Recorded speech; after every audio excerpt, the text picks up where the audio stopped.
在现场工作时，曾经有过最令我惊讶的时刻。同样是蜂蜜，只是更换了肉桂的种类并调整食用时间。3周后，原本关节僵硬的患者就能轻松活动了。蜂蜜不仅仅是甜味剂，它具有帮助身体恢复的力量。但很多人只是把蜂蜜当作糖一样简单看待。其实蜂蜜和什么一起吃会产生完全不同的效果。我在研究所遇到的人当中，有关节不适的，晚上睡不着的，还有因咳嗽困扰的人真的很多。但只是好好利用蜂蜜这一样东西，我就亲眼见证了身体的变化。我是研究蜂蜜和植物性抗氧化成分28年的陈文博博士。今天要介绍我亲自确认过的5种蜂蜜配方，一点都不难，都是在家就能马上实践的方法。我要让您看到，即使是一个小习惯也能改变身体。这是我研究28年来最确信的部分。您的家人中有没有膝盖或腰部不舒服的人呢？或者有晚上睡不好的人吗？今天的影片一定会有帮助。请您专心看到最后。家人中有这样经验的，请在留言区分享。我们研究所常来的患者中有位72岁的王志明先生，他说膝盖关节不舒服，每天爬楼梯都很吃力。王先生年轻时就很喜欢运动，但随着年纪增长，膝盖越来越不舒服，就只待在家里了。王志明先生按照我的建议，每天早上把肉桂和蜂蜜泡在温水里喝。一开始他半信半疑，觉得这么简单的方法会有效吗？但是惊人的事情发生了。1个月后，王先生联络我说爬楼梯时比较不难受了，很感谢我。第2个月，他说上下公寓楼梯变得轻松多了，虽然只是小小1汤匙，但持续下去身体就能改变。这个故事要听到最后才能了解整体脉络，因为后面要告诉您5种组合中该选哪一种，以及怎么吃才能让效果最大化。如果您还没按订阅和赞，请现在就按下去。这个频道支持您健康的老年生活。今天影片要说的内容是能完全改变您健康管理方式的重要智慧。看到最后，您就会清楚明白为什么现在就要改变习惯。最后出现的一个习惯能改变一切，只要这样小小的改变就能不一样。像王志明先生一样，关节健康会变好，晚上也能睡得更深沉。所以现在要一一检视日常生活中和蜂蜜一起必须摄取的5种组合。现在正是告诉您和蜂蜜一起吃非常好的5种组合。第1个要说的就是牛奶和蜂蜜。很多人晚上睡不好，特别是年纪越大越常在凌晨醒来，对吧？这时候牛奶和蜂蜜一起喝会很有帮助，因为牛奶里含有色氨酸这个成分，它是我们大脑制造血清素的原料。血清素是让心情平静并诱导睡眠的重要物质。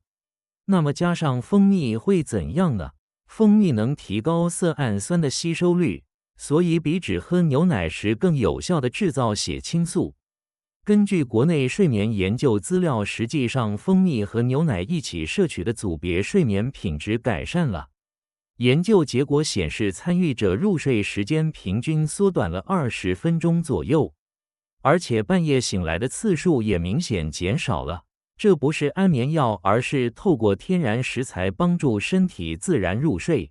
我遇到的人中有位69岁的林淑芬女士。林女士每天凌晨2、3点醒来已经变成习惯了，所以白天也很疲倦，无法集中精神。她说去医院拿了安眠药，但担心副作用不敢长期吃。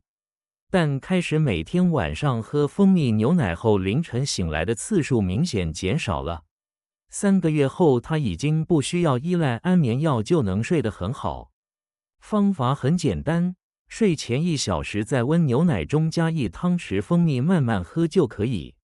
加热太烫的话，蜂蜜的营养素可能被破坏，所以温温的最好。温度大约在摄氏40度左右最理想，但有需要注意的地方。乳糖消化困难的人最好用无乳糖牛奶代替一般牛奶，这样肚子才不会不舒服。您睡前喝什么饮料呢？试试看改成蜂蜜牛奶如何？现在来看第二种组合，就是肉桂和蜂蜜。这个组合对关节健康特别好。刚才说的72岁王志明先生就是用这个方法好转的。肉桂性质温暖，所以能帮助体内血液循环，驱走寒气，特别是对于手脚容易冰冷的人来说，效果非常显著。加上蜂蜜的抗炎作用，对关节健康产生很好的协同效果。蜂蜜里含有的类黄酮成分能减少体内的发炎反应。实际上，丹麦哥本哈根大学进行的研究显示，蜂蜜和肉桂组合对缓解关节疼痛有效。参与研究的患者中有73%的人感受到疼痛明显减轻。我遇到的74岁刘国强先生也用这个方法得到很大帮助。刘先生因为膝盖疼痛放弃晨间散步已经很久了。他说每次下楼梯膝盖就像针刺一样痛，连孙子要他陪着去公园都只能拒绝，让他很难过。但持续喝肉桂蜂蜜茶后，膝盖疼痛减轻，又开始晨间散步了。现在每天早上走30分钟，而且还能陪孙子去公园玩。制作方法是这样：在一杯温水中加1汤匙蜂蜜，再加入半茶匙锡兰肉桂粉，搅拌均匀就可以喝了。早上1杯，晚上1杯喝最好。这里重要的是肉桂种类，市面上卖的肉桂中卡西亚肉桂很多，这种含有很多香豆素成分，香豆素长期大量摄取可能对肝脏造成负担，所以尽可能选择锡兰肉桂比较好。锡兰肉桂香豆素含量少得多，可以安心食用。您可以在标签上确认是否标示为锡兰肉桂或真肉桂。平常手脚冰冷或关节不舒服吗？那就试试看肉桂蜂蜜茶，持续喝一定会感受到变化。第三种组合是姜和蜂蜜，特别是换季或冬天因咳嗽困扰的人非常好。姜对缓解咳嗽和痰非常有效，能让身体温暖并减少支气管炎症。姜里的姜辣素成分有强大的抗炎效果，加上蜂蜜会怎样呢？蜂蜜能保护喉咙，给予保湿效果，同时强化免疫力。蜂蜜在喉咙形成薄薄的保护膜，减少刺激和干燥。根据韩国生药学会发表的资料，姜萃取物对减少呼吸道炎症有帮助，已得到确认。我认识的66岁张秀英女士，因为夜咳真的很辛苦，躺下来咳嗽就更严重，根本睡不好。她说咳嗽咳到胸口都痛了，但去医院检查也没发现什么问题。医生说可能是慢性咽喉炎，建议她多注意保养。但每天早上开始喝蜂蜜姜茶后，夜咳明显减少了，因此能够熟睡，她真的很高兴。现在她随身都会带着姜蜂蜜，以备不时之需。告诉您制作方法：把姜洗干净，切薄片。切片时不用去皮，因为姜皮也含有很多营养成分。然后在玻璃罐里放入姜，再倒入蜂蜜腌制，熟成1周左右，姜蜂蜜就完成了。早上舀1汤匙泡在温水里喝就可以了。如果喉咙特别不舒服，可以直接含1小口在嘴里慢慢吞下去。但有需要注意的地方，平常体质燥热的人吃太多姜反而会不舒服。还有糖尿病患者要控制蜂蜜的量，1天1-2汤匙就好。您咳嗽频繁时用什么方法呢？试试看蜂蜜姜茶，真的会有帮助。第4种组合是白萝卜和蜂蜜，这对咳嗽和痰也非常好。白萝卜含有芥子油苷这个成分，能让痰变稀，容易排出。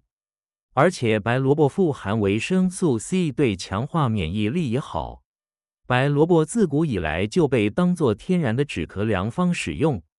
根据农业振兴厅资料，白萝卜的维生素 C 对呼吸道防御有很大帮助，加上蜂蜜的免疫强化效果，就成为真正强大的组合。特别是对于老年人来说，这个组合既温和又有效。71岁的黄丽华女士一到冬天就因咳嗽困扰，咳嗽严重时晚上睡不好，白天体力也下降。她说每年冬天都要去医院好几次拿止咳药，但持续吃1个月白萝卜蜂蜜腌渍后，冬天咳嗽明显减少了。今年冬天她1次医院都没去就顺利度过了。现在为了预防，每到换季时都会吃。告诉您制作方法：把白萝卜洗干净，切细丝，切成细丝比切块更容易出汁，效果更好。然后在玻璃罐里放入白萝卜，倒入蜂蜜，放进冰箱1天左右，白萝卜就会出汁和蜂蜜混合，1天吃1汤匙就可以了。这个汁液喝起来清爽，不会有白萝卜的辛辣味。糖尿病患者要控制摄取量，白萝卜也有糖分，蜂蜜也有，所以管理血糖的人需要注意。您冬天有因咳嗽和痰困扰过吗？那就一定要试试看白萝卜蜂蜜腌渍。最后第5种组合是大蒜和蜂蜜，这对恢复疲劳和强化免疫力非常好的组合。大蒜含有蒜素这个成分，有强大的抗菌作用并提高免疫力。蒜素还能帮助血液循环，促进新陈代谢。蜂蜜里的硫胺素和大蒜的蒜素相遇，就会产生蒜硫胺素，这对恢复疲劳非常有效。蒜硫胺素能更有效地被身体吸收利用。美国国立癌症研究所还把大蒜选为抗癌食品第1名，可见对健康有多好。70岁的吴志雄先生平常感觉很疲劳，感冒也常发生。他说1年要感冒5、6次，每次都要休息好几天，而且感觉做什么事都没力气，连爬楼梯都会喘。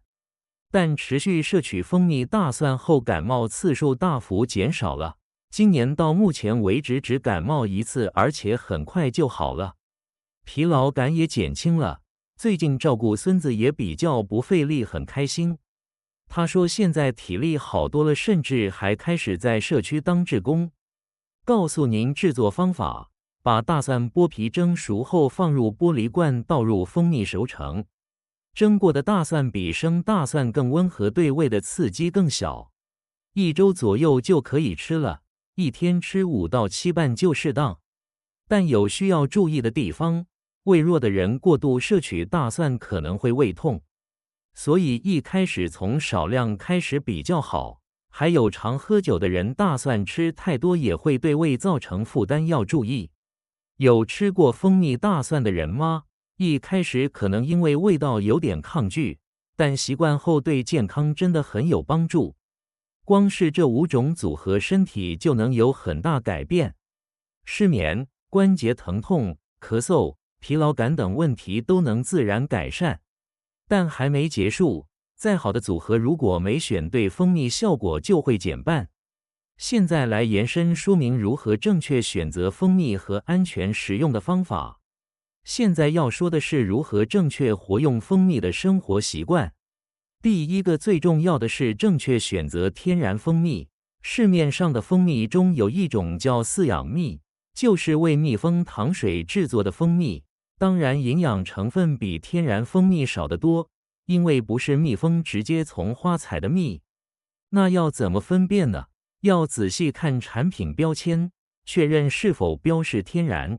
还有碳同位素比率，这个数值在-23.5以下的话，是天然蜂蜜的可能性高。这个数值是科学判别蜂蜜真伪的基准，当然一般消费者要全部确认很困难，所以最好的方法是购买值得信赖的养蜂农家或认证产品。贵一点也要吃正确的天然蜂蜜，对健康好得多。您买蜂蜜时一定看成分表吗？以后请仔细确认看看。第2个重要的是蜂蜜保存习惯。蜂蜜如果没好好保存，营养素可能被破坏。蜂蜜要避免阳光直射，保存在阴凉处，温度在16度以上比较好。太冷的话可能结晶化，结晶化本身不是问题，但融化过程中营养素可能流失。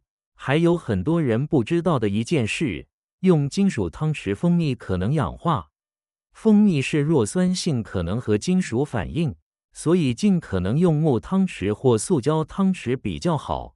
蜂蜜灌溉使用后要马上关紧，吸收空气中的水分，蜂蜜会变稀，可能发酵。好好保存的蜂蜜过几年都不会坏。实际上，在古埃及金字塔发现的蜂蜜到现在还能吃。您的蜂蜜怎么保存呢？检查一下比较好。第三个是食用蜂蜜的时间，什么时候吃效果会不同。早上空腹吃对补充能量好，晚上睡前吃对睡眠有帮助。根据情况不同的吃就可以了。例如有失眠症的话，晚上和牛奶一起吃比较好。早上没精神的话，早上和姜或白萝卜一起吃比较好。但糖尿病患者或有胃病的人要注意，不要空腹过度摄取，特别是胃弱的人，空腹吃太多蜂蜜可能会胃痛。那种情况饭后少量食用比较好。根据我的经验，早上适合姜蜂蜜或白萝卜蜂蜜这种唤醒身体的组合，晚上适合牛奶蜂蜜或肉桂蜂蜜这种让身体放松的组合。您主要什么时候吃蜂蜜呢？稍微调整时间，效果就会不同。第四个是儿童摄取注意事项，特别是照顾孙子的人一定要知道，未满1岁的婴儿绝对不能喂蜂蜜，因为蜂蜜里可能含有肉毒杆菌孢子。成人肠道环境发达，所以没问题，但婴儿肠道还未成熟，这个菌可能产生毒素，严重的话可能的婴儿肉毒杆菌中毒症。美国疾病管制预防中心也建议不要给未满1岁婴儿吃蜂蜜，这是全世界通用的安全指南。满1岁后可以少量食用，一开始给一点点，确认没有异常反应后再增加量。周围有年幼的孙子吗？这部分真的很重要，请一定要记住。最后第5个是每日建议量，再好的食物过量也可能有害。以成人为基准，一天1到2汤匙适当。蜂蜜1汤匙约20公克，热量约60大卡，不算很多，但因为是糖分过度摄取，血糖可能上升。特别是糖尿病患者，最好限制在1天1汤匙以下，过度摄取也可能腹泻。蜂蜜有渗透压效果，会把水吸进肠道。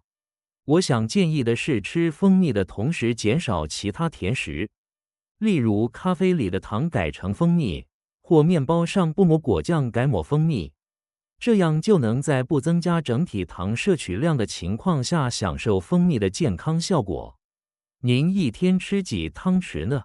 守适当量真的很重要，这样正确选择、保存和摄取蜂蜜就能让健康效果最大化。选择好蜂蜜也重要，但怎么吃和管理更重要。现在整理今天的内容作为结尾。今天了解了和蜂蜜一起吃变成补药的5种组合和如何正确选择蜂蜜。用牛奶和蜂蜜缓解失眠，用肉桂和蜂蜜照顾关节健康，用姜和蜂蜜还有白萝卜和蜂蜜减少咳嗽，用大蒜和蜂蜜恢复疲劳的方法。很多人认为蜂蜜太甜对身体有害，糖尿病患者特别小心。但正确活用的话，对缓解失眠、关节健康、缓解咳嗽和痰、强化免疫力等真的能给予多样帮助。当然，吃错的话，血糖可能上升或肚子不舒服，所以守适当量很重要。我研究这个领域28年，遇到了无数人。只是改变一个小习惯，生活品质就大幅改变的人真的看过很多。像72岁王志明先生关节好转的人，像69岁林淑芬女士睡得深沉的人，像66岁张秀英女士夜咳减少的人。这些人的共同点是什么呢？不是做了复杂的事，只是每天早上或晚上好好活用蜂蜜1汤匙。不是什么大事小小的实践创造了大变化，给您一个今天就能实践的具体建议。晚上在温牛奶里加1汤匙蜂蜜喝看看，就试试看。睡前1小时慢慢喝，同时整理今天一天的心情。甜甜的一口不只是味觉的享受，更能带来深沉的睡眠和心灵的安定。如果您的关节不舒服，早上试试看肉桂蜂蜜茶，持续喝1个月，您一定会感受到关节变得比较轻松。如果因咳嗽困扰，就提前准备姜蜂蜜或白萝卜蜂蜜，特别是在换季之前开始吃，能有效预防。如果容易疲劳或常感冒，就试试看大蒜蜂蜜。虽然味道一开始可能不习惯，但效果真的很显著。这些方法都不难，用家里的材料就能充分制作。重要的不是一次做很多，而是每天持续实践。健康不是1天2天就能看到成效的，而是需要持续的努力。但这个努力一点都不辛苦，反而会成为每天期待的幸福时光。下一支影片会告诉您和蜂蜜一起吃要特别小心的组合。虽然蜂蜜很好，但并不是和所有食物都能搭配。有些组合反而可能降低蜂蜜的效果，甚至对身体造成负担。例如，哪些药物不能和蜂蜜一起吃？哪些食物和蜂蜜一起吃会互相抵消效果？这些内容对于想要正确活用蜂蜜的您来说非常重要。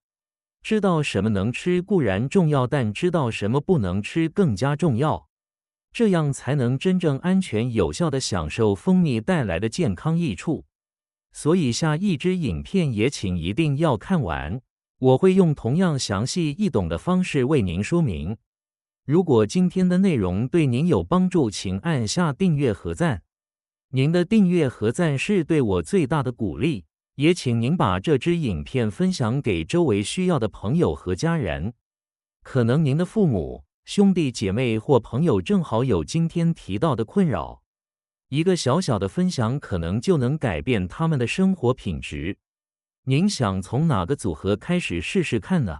是帮助睡眠的牛奶蜂蜜，还是照顾关节的肉桂蜂蜜，或者是缓解咳嗽的姜蜂蜜和白萝卜蜂蜜，还是恢复疲劳的大蒜蜂蜜呢？